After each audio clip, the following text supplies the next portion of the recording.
దేవుని నామమునకు మహిమ కలుగునుగాక. అనుదిన పరిశుద్ధ గ్రంథ పఠనం.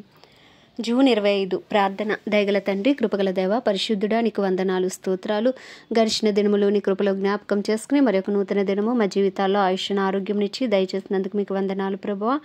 ఈ దినం వాక్యం ద్వారా మాతో మాట్లాడండి. వినిన వాక్యం మా హృదయాల్లో ఫలింపచేయండి. వాక్యానుసారంగా జీవించుటకు నీ కృపనిమ్మని యేసు క్రీస్తు అతి పరిశుద్ధ నామములో అడిగి వేడుకొనుచున్నాం మా పరమ తండ్రి.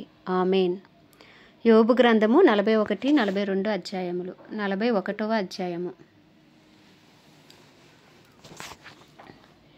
నీవు మకరమును గాలముతో బయటికి లాగగలవా?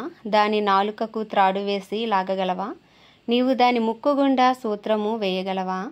దాని దవడకు గాలము ఎక్కింపగలవా? అది నీతో విన్నపములు చేయునా?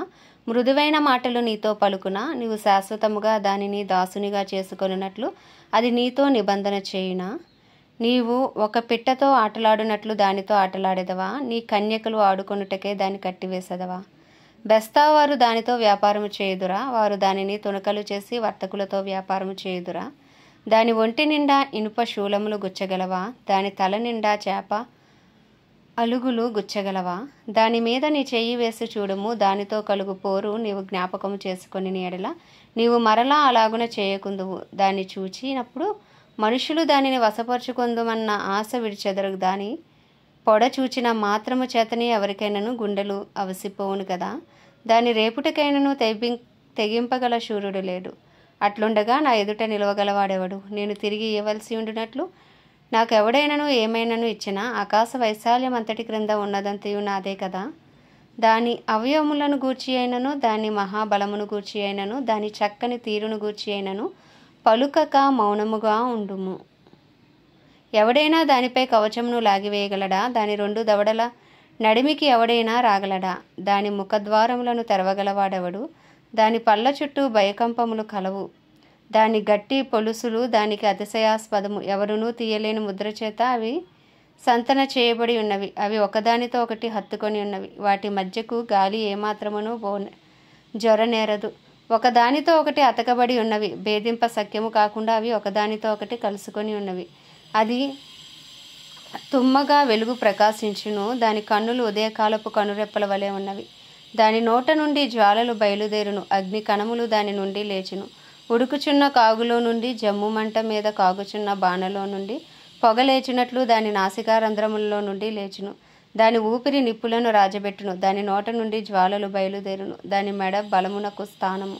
భయము దాని ఎదుట తాండవమాడుచుండును. దాని ప్రక్కల మీద మాంసము దళముగా ఉన్నది. అది దాని ఒంటిని గట్టిగా అంటి ఉన్నది. అది ఊడి రాదు. దాని గుండె రాతివలే గట్టిగా ఉన్నది.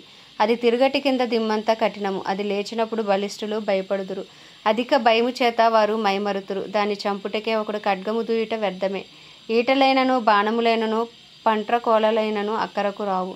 ఇది ఇనుమును గడ్డిపోచగాను ఇత్తడిని పుచ్చిపోయిన కర్రగాను ఎంచును. బాణము దానిని పారదోల జాలదు. వడిసెల రాళ్ళు దాని దృష్టికి చెత్తవలే ఉన్నవి. దుడ్డు కర్రలు గట్టి పరకలుగా ఎంచబడును. అది వడిగా పోవుచుండు ఈటెను చూచి నవ్వును.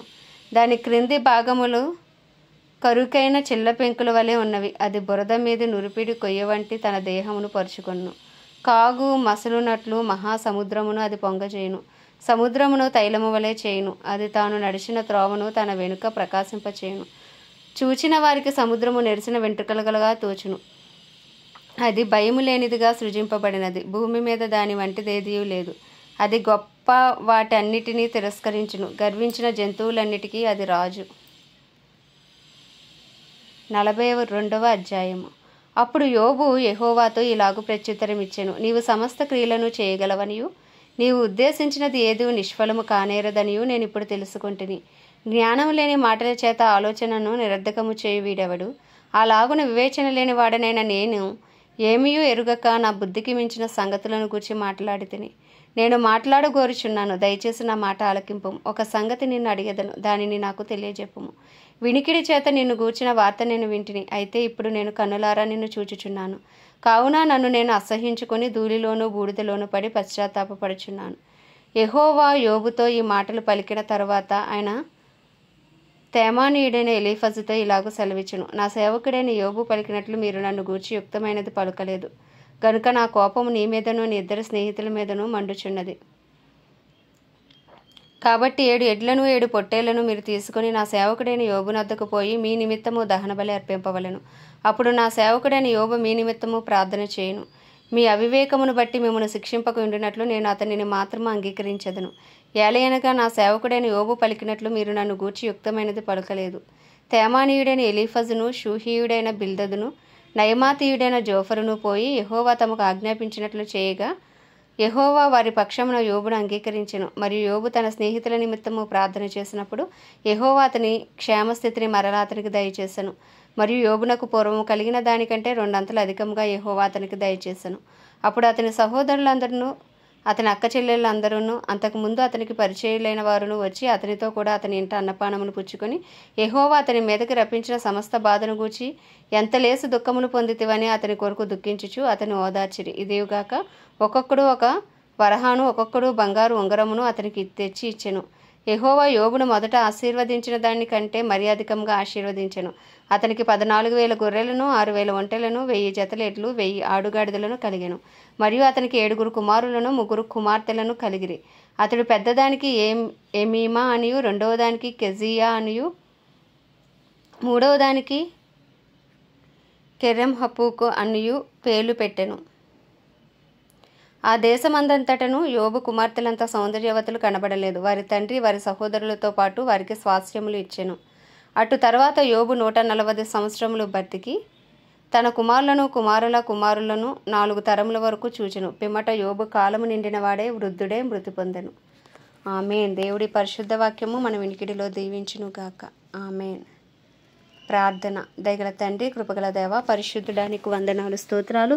జీవాధిపతి, న్యాయాధిపతి, మృత్యుంజయుడా, మహాగణుడా, మహిమా గణతకు అర్హుడా, యోగ్యుడా, పూజ్యుడా, కృపను చూపుటక ఐశ్వర్యవంతుడా, కృపా సత్య సంపూర్ణుడా, నీ కృప కొరకు వందనాలు, నీ దయ కొరకు వందనాలు, నీ సన్నిధి కాంతి కొరకు వందనాలు, నీ ముఖ కాంతి కొరకు వందనాలు. ప్రభువా, మా అపరాధములు, మా పాపములు, మా దోషములు, మా అతిక్రమములను దయతో క్షమించు. నీ పరిశుద్ధ రక్తంతో మమ్మల్ని అందరినీ కడగండి, శుద్ధీకరించండి.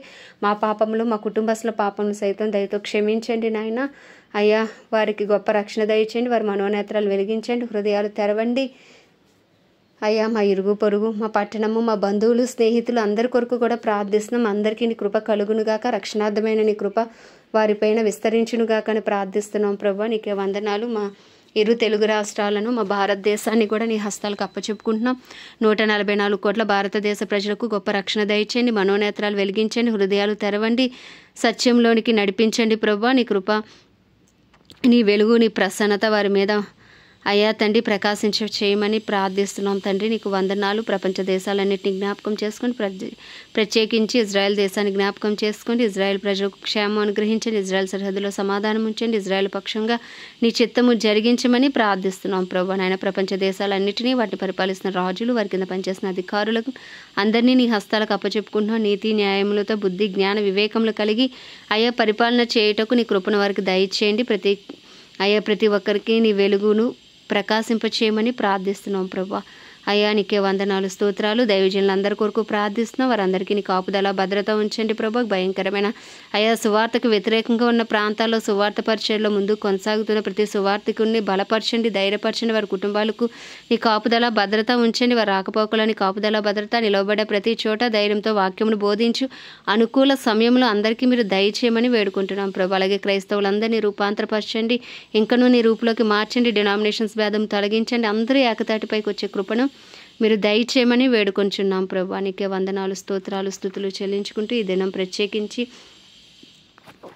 అయ్యా ప్రిన్సిపై అండ్ సవోటోమ్ అను దేశముల కొరకు ప్రార్థిస్తున్నాం. ప్రభా, ఈ దేశంలో మీరు జ్ఞాపకం చేసుకోండి. ఈ దేశంపై నీ కృప కలుగునుగాక. ఈ దేశ ప్రజలకు గొప్ప రక్షణ దయచేయండి. ఈ దేశ ప్రజల మనోనేత్రాలు వెలిగించండి, హృదయాలు తెరవండి. ఏ ఒక్క ఆత్మ ఈ దేశంలో నశించిపోకుండా అందరూ అంతటా రక్షణ పొందే కృపను మీరు దయచేయండి. ఇక్కడ ఉన్న దైవజనులను, క్రైస్తవులను బలపరిచి అభిషేకించి వాడుకోండి. ఈ దేశం అంతటిలో నీ వెలుగు ప్రకాశింపచేసి ఈ ఉదయకాలం ఈ దేశంలో గొప్ప ఉజ్జీవమును మీరు రగిలించమని ప్రార్థిస్తూ ఈ చిన్ని ప్రార్థన మనవి నీ పాద సన్నిధికి చేర్చుకోమని యేసుక్రీస్తు అతి పరిశుద్ధ నామములు అడిగి వేడుకొనిచున్నాం మా పరమ తండ్రి. ఆమేన్. పరలోకమందున్న మా తండ్రి, నీ నామము పరిశుద్ధపరచబడునుగాక, నీ రాజ్యము వచ్చునుగాక, నీ చిత్తము పరలోకమునందు నెరవేర్చబడుచున్నట్లు భూమి అందును నెరవేర్చబడునుగాక. మా అనుదిన ఆహారము నేడు మాకు దయచేయము. మరలా అపరాధము చేసిన వారిని మేము క్షమించిన ప్రకారం మా అపరాధములను క్షమించుము. మా రుణస్తులను మేము క్షమించిన ప్రకారం మా రుణములను క్షమించుము.